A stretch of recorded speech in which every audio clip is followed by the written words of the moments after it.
حضرت ابراہیم علیہ السلام کو میلے کی دعوت، نمرود کا تارا دیکھنا، ضبط تولید کا بانی۔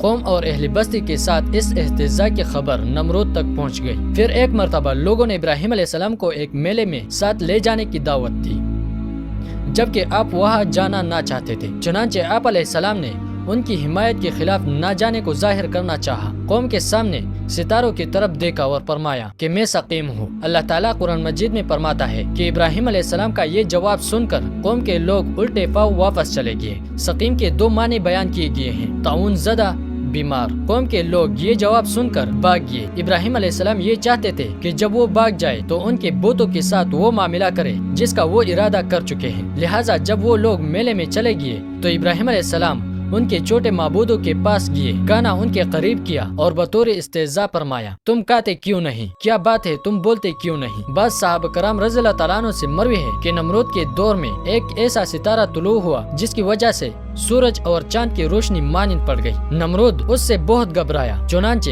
اس نے جادوگروں، کاہنوں اور قیافہ شناسوں کو بلوا کر اس کے بارے میں سوال کیا۔ انہوں نے جواب دیا کہ آپ کی سلطنت میں ایک ایسا شخص پیدا ہوگا جو آپ اور آپ کی سلطنت کی تباہی کا سبب بنے گا، اور وہ بابل کا رہنے والا ہوگا۔ یہ سن کر نمرود ایک دوسری بستی بابل میں منتقل ہوا اور وہاں کے مردوں کو نکال دیا، جبکہ عورتوں کو وہی رہنے دیا، اور حکم دیا کہ جب بھی کوئی لڑکا پیدا ہو اسے ذبح کر دیا جائے۔ چنانچہ متعدد بچوں کو قتل کر دیا گیا۔ پھر اچانک کسی ضروری کام کی وجہ سے واپس آنا پڑا اور اس بستی کی نگرانی کے لیے اپنے سب سے زیادہ متعمد شخص آزر کو بلا کر اس بستی کا نگران بنا دیا اور اسے کہا کہ خیال رہے کہ تم نے اپنی بیوی سے ہم بستری نہیں کرنا۔ آزر نے جواب دیا: میں اس حکم پر پختہ رہوں گا۔ لیکن جب وہ بستی میں داخل ہوئے تو آپ نے آپ پر قابو نہ پا سکے اور کوپا و بصرہ کے درمیان اپنی بیوی سے مباشرت کر لی۔ پھر اسے ایک تہخانہ میں ٹھہرایا جہاں وہ آزر کے لیے کھانا وغیرہ تیار کرتی تھی۔ جب کچھ عرصہ گزر گیا تو بادشاہ نے جادوگروں سے کہا: تم جھوٹے ہو، تم اپنے علاقوں کی طرف واپس چلے جاؤ۔ بس وہ لوگ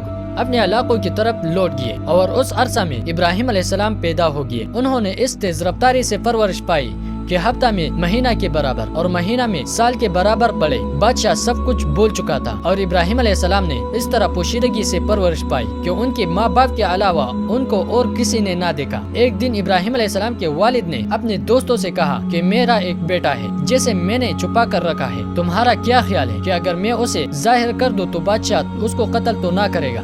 انہوں نے جواب دیا کہ ہمیں اس کا کوئی اندیشہ نہیں، آپ اسے لے آئے۔ بس وہ انہیں باہر لے آئے۔ جب ابراہیم علیہ السلام تہخانے کی فضا سے نکل کر باہر آئے تو ان کی نگاہ چوپائیوں، جانوروں اور دوسری مخلوقات پر پڑی۔ انہیں دیکھ کر ابراہیم علیہ السلام نے پوچھا: یہ کیا ہے؟ تو انہیں ہر ایک جانور کا تعارف کرایا گیا۔ چنانچہ بیل کا تعارف کرتے ہوئے بتایا گیا کہ یہ بیل ہے، گائے کے بارے میں بتایا گیا کہ یہ گائے ہے، گھوڑے کے بارے میں بتایا گیا کہ یہ گھوڑا ہے، اور بکرے کے بارے میں بتایا گیا کہ یہ بکری ہے۔ یہ ساری باتیں سن کر ابراہیم علیہ السلام نے فرمایا کہ یہ ضروری ہے کہ ان سب کا کوئی پالنے والا بھی ہو۔ ابراہیم علیہ السلام رات کے وقت تہخانے سے نکلتے تھے، چنانچہ اس وقت جب انہوں نے آسمان کی طرف نگاہ اٹھائی تو انہیں مشتری ستارہ نظر آیا، جسے دیکھ کر انہوں نے کہا: یہ میرا رب ہے۔ مگر جب تھوڑی دیر بعد وہ ستارہ غائب ہو گیا تو فرمایا کہ میں غائب ہو جانے والی چیزوں کو پسند نہیں کرتا، یعنی میں ایسے رب کو پسند نہیں کرتا جو غائب ہو جاتا ہے۔